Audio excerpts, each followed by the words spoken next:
যেহেতু বলতেই চাচ্ছিলাম না, তারপর এতটুকু আমি আসলে হিন্টস দিতে চাচ্ছি যে আসলে আসসালামু আলাইকুম দর্শক, নতুন সূচনা ফেসবুক পেজ এবং ইউটিউব চ্যানেল থেকে আপনাদের সবাইকে স্বাগত।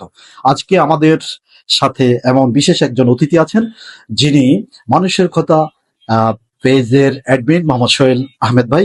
আমরা আজকে শুনবো তার এই পেজের উদ্দেশ্য কি ছিল করার, এবং যিনি ব্যাপক জনপ্রিয়তা অর্জন করেছেন আমাদের চাঁদপুর শাহরাস্তি উপজেলা এবং কচুয়া উপজেলায়। আসসালামু আলাইকুম। ওয়ালাইকুম আসসালাম। কেমন আছেন মারুফ ভাই আপনি? জি আলহামদুলিল্লাহ, আমি ভালো আছি। আপনি কেমন আছেন? জি আলহামদুলিল্লাহ, আমিও ভালো আছি। জি, আপনি মানুষের কথা নামে একটা পেজ চালু করেছেন, যেটা ব্যাপক জনপ্রিয়তা পেয়েছে আলহামদুলিল্লাহ। দিন দিন ফলোয়ার বেড়েই চলেছে আপনার। এই মানুষের কথা পেজটা করার উদ্দেশ্য কি ছিল আপনার? সর্বপ্রথম আমি ধন্যবাদ দিতে চাই আপনাকে, যে আপনিও নতুন একটা পেজ খুলেছেন এবং এই পেজ নিয়ে আপনি কার্যক্রম শুরু করেছেন ইতিমধ্যে, এবং যারা দেখছেন সবাইকে শুভেচ্ছা অভিনন্দন।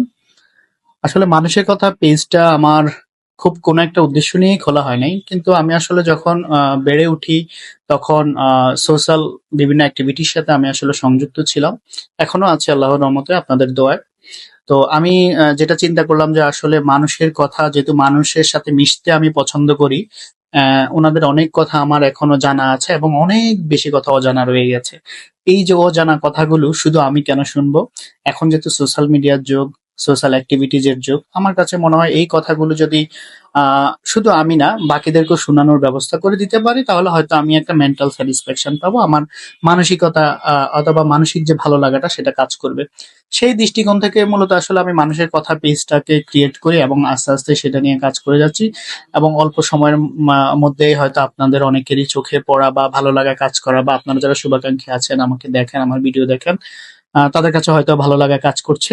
দ্যাটস ওয়াই আজকে আমি এখানে আপনার সাথে। জি, মানুষের কথা পেজ থেকে আপনি মানুষের মতামত নিয়ে সেটা সমাজে, বর্তমান সময়ে সমাজের মধ্যে যে একটা অনাচার, বিভ্রান্তকর বিভিন্ন সামাজিক একটা বেধি যে চলছে, সে বিষয়ে তো নিশ্চয়ই আপনি একটা বার্তা দিচ্ছেন।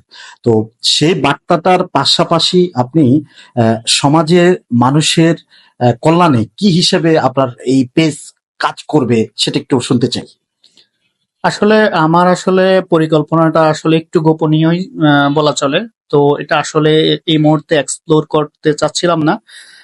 তারপরে একটু সংক্ষেপে বলি, আসলে যেহেতু মানুষের কথা, আমিও চাচ্ছি মানুষকে নিয়ে কাজ করার জন্য, এবং বড় কোনো প্রজেক্ট আসলে হাতে নেওয়ার ইচ্ছা আছে, যদি আমি কোনোদিন সফলতা পাই অথবা যদি যারা দেখছেন সমর্থন পাই মানুষের, হয়তো যদি আমার পক্ষে ওইভাবে সম্ভব হয়, তার জন্য আসলে ফাইন্যান্সিয়াল যে সাপোর্ট গুলা দরকার সেটা আগে ফার্স্ট অফ অল নিজেই যদি একটু অ্যারেঞ্জ করতে পারি, then after I will think better. তো মানুষদেরকে নিয়েই কাজ করার আসলে আমার একটা প্ল্যান, যারা আসলে মূলত উম, যেহেতু বলতেই চাচ্ছিলাম না, তারপর এতটুকু আমি আসলে হিন্টস দিতে চাচ্ছি যে আসলে মানুষদেরকে নিয়ে আমি চলতে চাই এবং মানুষের জন্য কিছু করতে চাই, যদি কখনো সুযোগ পাই। জি, ধন্যবাদ আপনাকে। জি, আপনাকে অসংখ্য ধন্যবাদ আমাকে সঙ্গে রাখার জন্য।